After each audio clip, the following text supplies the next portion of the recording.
everyone, welcome back to my channel. Now in this video we're going to be looking at the first paid video project I ever did. It was in early 2017, and we're also going to compare that to the most recent project that I just finished, which I finished up a couple of days ago, or I'm still actually working on a final edit.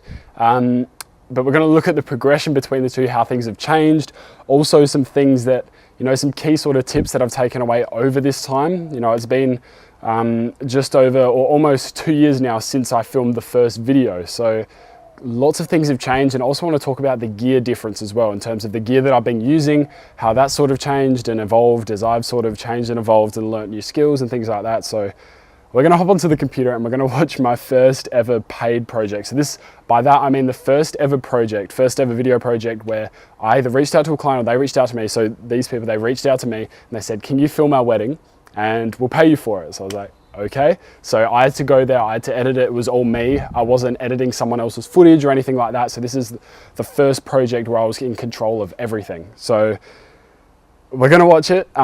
This video, the price that we agreed on, and I thought I was just rolling in it when they said that. I was like, yes, this is some serious money. When you're 16, I was like, this is some serious money. $200 for, how long was it? We're not going to watch the full video, but it's 3 minutes and 25 seconds long for $200, and was filming for, I think, 4 hours on the day. Editing wise, because it was my first one, I was like, I need to try and do the best I can. It was, 4 or 5 hours, I think, of editing, something crazy. And then I also got them to come over and do some voiceovers as well. So there was so much production that went into this, and yeah, it's just crazy. So we're gonna watch this. This is a wedding video, so let's get into it.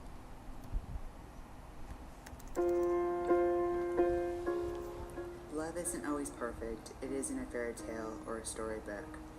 It doesn't always come easy. Love is overcoming obstacles, facing challenges, fighting to be together, holding on and never letting go. Using John Legend, All of Me, instrumental version. Yeah, I love that. I never knew what was missing in my life before I met her. That's all the talking. That was the voiceover that we filmed. That's the voiceover we filmed. I got them to come over and we filmed that separately. You always. Tarek and Maya. It was we did a lot of voiceover in this. Because I felt like, how could it really go over 3 minutes when there was, no talkie or anything like that? I just thought, they thought as well, but they needed something extra.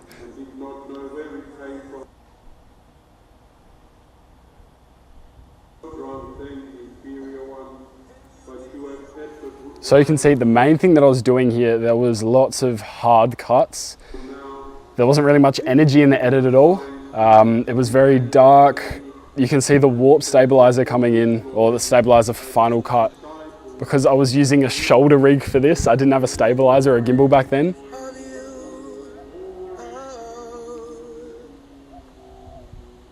Fades out. Second song.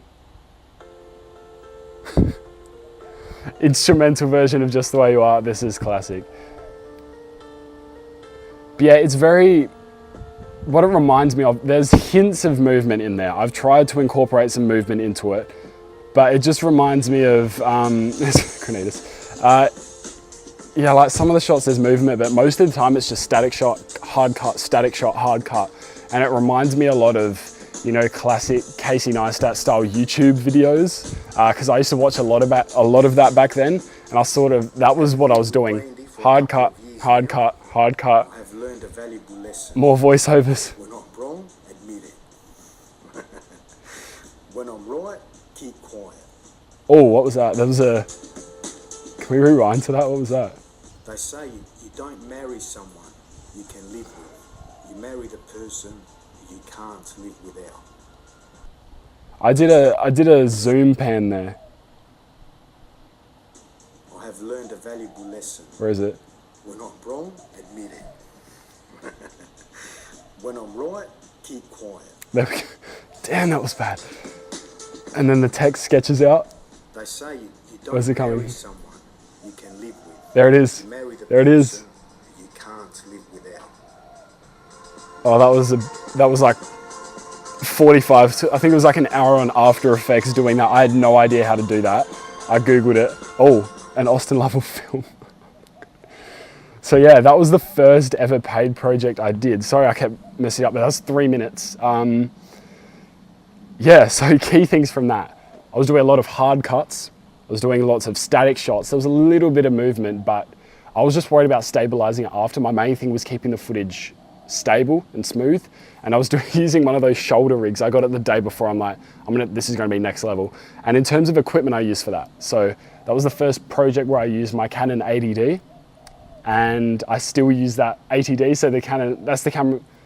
So in terms of gear for that shoot, I used the Canon 80D, and I still use that camera to this day. I've used it for everything. It's still going strong. I used the kit lens, which was the 18 to 55 millimeter f4.5 to 5.6, which is, it's just a terrible lens. This is before I got my nifty 50, which I used to, for like 9 months or 10 months, I used it for the whole time. There was like no shoot where I didn't use it. And that was pretty much the only lens I used. I used 50mm for pretty much all of my projects for a solid year. But in that 18 to 55 Canon 80D, I used the Rode VideoMic Pro for audio recording. It sounded very fuzzy because I left the dead cat on it, the fluffy thing that removes the wind. Other gear that was before I had a drone, I think. That was before I got the Mavic, so there was no drone shots in there. I think that was pretty much it. Shoulder rig, camera, kit lens, microphone. And then recorded the voiceovers with the Rode NT-USB microphone, which is what I use for other videos. I haven't used it in this, I use the lav mic, but yeah, using that, and that was pretty much it. And that took me forever to edit. I was struggling a bit for footage because, it just kept dragging. It was dragging on. And I know the thing about good videos now is when you watch it, you don't realize time is going past. When you watch this, I realize this is taking forever. Is it gonna get to the point? Is it gonna move faster? What's going on? But we'll move on to the next video, and where is it? Here it is. So this video I did for Canteen. So they help kids who have cancer in their lives, and this was for one of their events called Courage for Canteen, where people raise money, they jump out of a plane, and they go skydiving, raising money for Canteen and kids with cancer and the initiatives and events that they run. So this is a project still in the process of finalizing a few other smaller videos from this main video, but this is the finished main one.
There you go.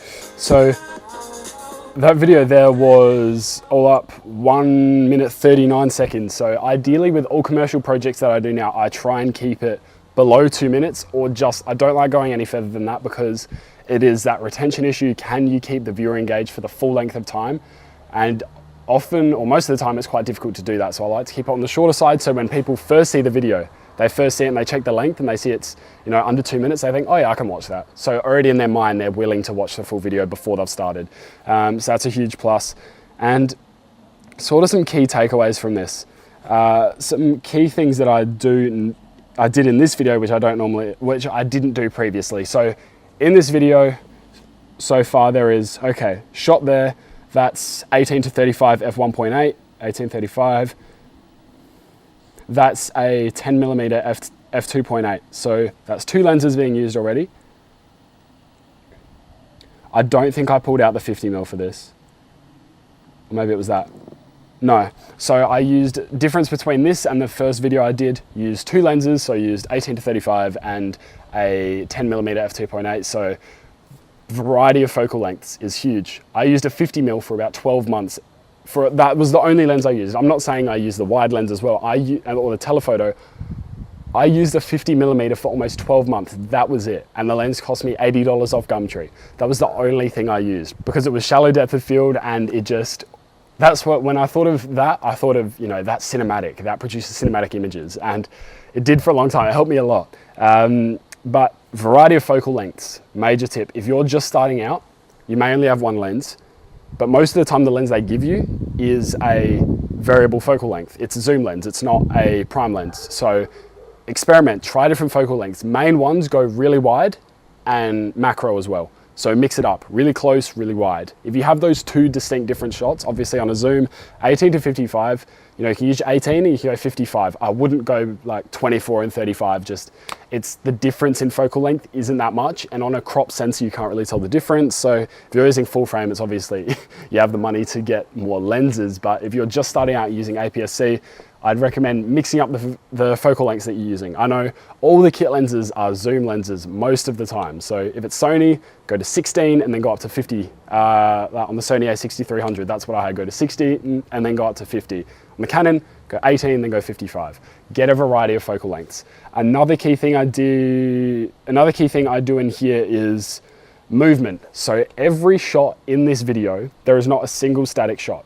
So if we go through, like, every single shot in here is moving in some way or another. There's some form of motion. Either it's a slow pan, it's a pullback, it's just, there's some form of movement. And when you have movement, as I've done in here, you can do speed ramps and swish pans. So right here, that's a speed ramp with motion blur. So this, I think, is the main one of the video.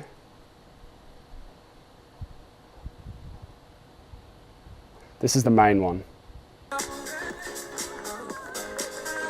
That wasn't the cleanest it could be, but that is the most, you know, obvious shot of a speed ramp into motion blur, then speed ramping out of the following shot into the, you know, slow motion. Another key thing in here, I did it in the first clip, but I always shoot in 60 frames a second. Almost all of my projects are shot in 60 frames a second, and I slow it down to 50%, stabilize it straight away, and on Final Cut, it's either smooth cam or inertia cam. But using slow motion, before it was slow motion, hard cut, hard cut, hard cut. Now it's slow motion. Sometimes I use fades, crossfades. Sometimes I use speed ramps. Most of the time I'm using speed ramps because the events I'm shooting are high energy. The corporate videos that I'm shooting, they want to portray a sense of high energy enthusiasm about what they do. So speed ramps work really well. But overall in this video, another key thing I did was use of sound. So if you listen, this shot in particular, if you listen really softly there was actually some laughing, plain noise. So what I didn't do before was have sound effects or ambient noise or things that, you know, build up the video, because I'm going to talk this in one of my later videos, but my creative workflow, when I build out a video, I go through it 3 times. Go through once with the music and chop to the music, chop it, do a rough cut. This is how I want it. This is the transitions I want to do. This is how it'll look. Then I go through a second time, I color grade and stabilize. Then I go through a third time and I add sound.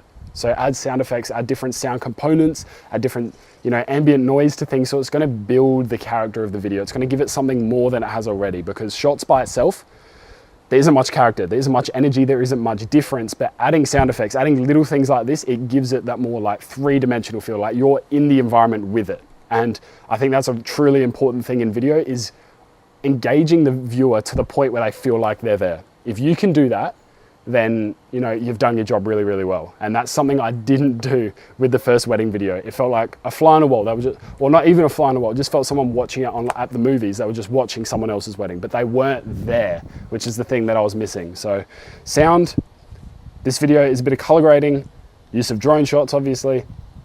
Transitions, so instead of hard cuts, doing speed ramps and motion blur, which has become sort of my style a bit more. I've started to do it in every project I do.